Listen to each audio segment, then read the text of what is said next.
You're listening to an African Elements top news story for March 31st, 2025. Please visit our website at africanelements.org for more daily news. Sudan War Aftermath, Khartoum Siege Lift, Crisis Stats 2025 by Darius Spearman, African Elements. The long and brutal conflict in Sudan has reached a significant moment. After nearly 2 years of devastating fighting, the Rapid Support Forces, RSF, have withdrawn from the capital, Khartoum. This marks a major shift in the power struggle with the Sudanese Armed Forces, SAF. However, this military development happens against a backdrop of immense human suffering. Millions of our brothers and sisters face displacement, starvation, and violence. Understanding these events is crucial as the future of Sudan hangs precariously in the balance. The Sudanese Armed Forces, SAF, achieved several key victories leading up to regaining control of Khartoum. Their advances began earlier in the year. For instance, they broke the long 2-year siege of El Obeid on February 23, 2025. The SAF also recaptured El Gatina, a strategic town in White Nile province. By mid-March, the momentum clearly favored the army. Indeed, they had encircled RSF fighters holding out in the presidential palace by March 16th. The army also secured vital infrastructure, like the Shironi bus station and El Nilain towers during this push. The final push came later in March. On March 26, 2025, SAF forces successfully recaptured Khartoum International Airport and the crucial Manshia Bridge. These actions drove the remaining RSF forces southward out of the central areas. Following these gains, SAF leader General Abdel Fattah al-Burhan declared Khartoum free. While the army secured landmarks like the presidential palace and the airport, these strategic locations now lie mostly in ruins. Nevertheless, regaining control of the capital represents a major symbolic and strategic victory for the SAF after intense urban warfare. The leader of the Rapid Support Forces, Mohammed Hamdan Dagalo, known as Hemedti, officially confirmed the withdrawal. He admitted on March 30, 2025, that his fighters had pulled out of Khartoum. This admission marked a pivotal moment after almost 2 years of conflict, where the RSF held significant parts of the capital. The RSF, a powerful paramilitary group, originated from the notorious Janjaweed militias. These militias were heavily involved in the Darfur genocide. Hemedti rose from a Janjaweed commander to lead the RSF, becoming a major political and military player after President Omar al-Bashir was ousted. The current war largely stemmed from disagreements over integrating the RSF into the national army. The withdrawal from Khartoum followed other significant setbacks for the RSF. They lost control of key areas like El Gatina in White Nile province and Wad Madani in Gezira province. Furthermore, the RSF lost Sudan's largest oil refinery, a major economic blow.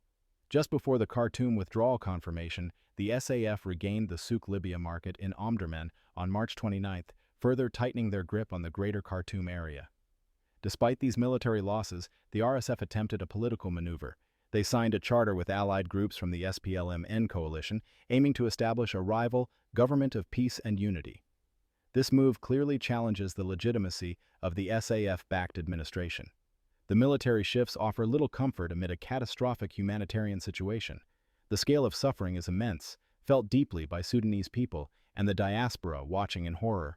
Over 12 million individuals have been forced from their homes since the conflict began. Some estimates place the total number of displaced even higher at 14.6 million. Tens of thousands of civilians have tragically lost their lives. Making matters worse, famine has been officially confirmed in parts of the country. Major cities like Khartoum show scars of extreme destruction, a visible testament to the brutal fighting. Civilians continue to bear the brunt of the violence. RSF attacks on camps for internally displaced people, IDPs, have caused significant casualties. For example, an attack on the Zamzam camp on February 12, 2025 killed 31 civilians. Other strikes on villages like Al-Jamalab and Naima claimed another 30 lives. Beyond direct attacks, the conflict has shattered the country's ability to cope. An estimated 30 million Sudanese face hunger. Collapsed healthcare systems struggle to handle conflict injuries, let alone outbreaks of diseases like cholera, which thrive in these conditions. Aid access remains severely restricted, compounding the misery for millions. This devastating conflict didn't erupt overnight. Its roots lie in the unresolved power struggles following the 2019 removal of Omar al-Bashir. Specifically, deep disagreements flared over how, or if, the powerful RSF led by Hemedti would be integrated into the regular Sudanese Armed Forces, SAF, under General al-Burhan. A political framework agreement in December 2022, meant to guide a transition to civilian rule, ultimately failed because the two military factions couldn't agree on this crucial point. Consequently, tensions escalated as both sides maneuvered for control over Sudan's military apparatus and valuable economic resources, like oil fields. The conflict has led to further political and military fragmentation. While the SAF under al-Burhan claims legitimacy as the state's protector, the RSF and its allies challenge this, even forming a pact for a rival government. Both sides face international scrutiny. The U.S. has sanctioned both al-Burhan and Hemeti, citing abuses committed by forces under their command. The RSF, particularly linked to its Janjaweed origins, faces widespread reports and accusations of ethnic cleansing and war crimes, especially in Darfur, though they deny allegations of genocide. Moreover, external actors, reportedly including Gulf states and Russia, have allegedly supplied arms, fueling the violence and making peace harder to achieve. The breaking of the RSF's two-year siege on the city of El Obeid in North Kordofan state was a crucial victory for the SAF. Achieved on February 23, 2025, this success came before the final push in Khartoum and likely boosted army morale. El Obeid is strategically important, serving as a major transport hub and commercial center. Lifting the siege allowed vital supplies to reach the population and the army garrison there.